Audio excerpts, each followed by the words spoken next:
Hi ప్రెజలార్డ్, నా పేరు Anand. Welcome to the scripture together YouTube channel. ఈరోజు మనము తీతుకు రాసిన పత్రిక 3వ అధ్యాయాన్ని కలిసి చదువుకుందాము. మీ దగ్గర బైబిల్స్ ఉన్నట్లయితే దయచేసి మనం తెచ్చావండి. ఒకవేళ లేనట్లయితే స్క్రీన్ మీద వాక్యం వస్తుంది, దాన్ని చూసి అయినా చదవలసిందిగా కోరుచున్నాను.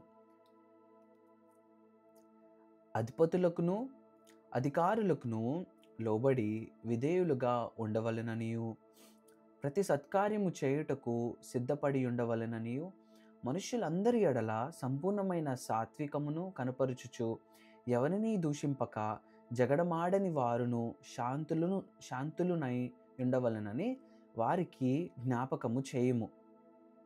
ఎందుకనగా మనము కూడా మునుపు అవివేకులమును అవిధేయులమును మోసపోయిన వారమును నానా విధములైన దురాశలకును భోగములకును దాసులమనై ఉండి దుష్టత్వమునందును అసూయయందును కాలము గడుపుచు అసహ్యులమై ఒకరికొకడు ద్వేషించుచు ఉంటిమి గాని, మన రక్షకుడైన దేవుని యొక్క దయయు మానవుల ఎడల ఆయనకున్న ప్రేమయు ప్రత్యక్షమైనప్పుడు మనము నీతిని అనుసరించి చేసిన క్రియల మూలముగా కాక తన కనికరము చొప్పుననే పునర్జన్మ సంబంధమైన స్నానము ద్వారాను పరిశుద్ధాత్మకును నూతన స్వభావము కలుగజేయుట ద్వారాను మనలను రక్షించను.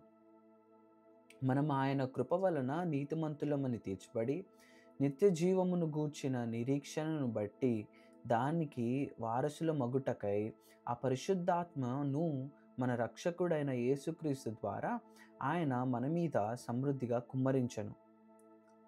ఈ మాట నమ్మదగినది గనుక దేవుని యందు విశ్వాసముంచిన వారు సత్క్రియలను శ్రద్ధగా చేయుటయందు మనస్సుంచున్నట్లు నీవీ సంగతులను గూర్చి దృఢముగా చెప్పుచుండవలెనని కోరుచున్నాను.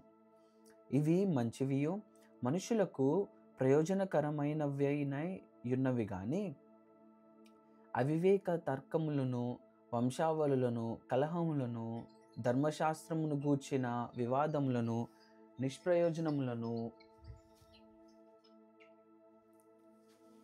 వ్యర్థమునై ఉన్నవి గనుక వాటికి దూరముగా ఉండుము. మతభేదములు కలిగించు మనుష్యునికి 1-2 మారులు బుద్ధి చెప్పిన తరువాత వానిని విసర్జించుము. అట్టివాడు మార్గము తప్పి తనకు తానే శిక్ష విధించుకొనిన వాడే పాపము చేయుచున్నాడని నీవెరుగుదువు. నికోపోలిలో శీతకాలము గడపవలెనని నేను నిర్ణయించుకున్నాను గనుక నేను అర్తెమానైనను తుకికునైనను నీ యొద్దకు పంపినప్పుడు అక్కడికి నా యొద్దకు వచ్చుటకై ప్రయత్నము చేయుము. ధర్మశాస్త్రవేది అయిన జేనాను అపోల్లోనును శీఘ్రంగా సాగనంపుము. వారికి ఏమీయు తక్కువ లేకుండా చూడుము. మనవారును నిష్ఫలులు కాకుండా నిమిత్తము అవసరమును బట్టి సమయోచితముగా సత్క్రియలను శ్రద్ధగా చేయుటకు నేర్చుకొనవలెను. నా యొద్ద ఉన్న వారందరూ నీకు వందనములు చెప్పుచున్నారు.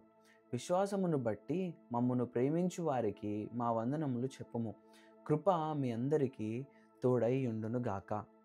దేవుడిచ్చిన వాక్యము దీవించును గాక. ఆమెన్.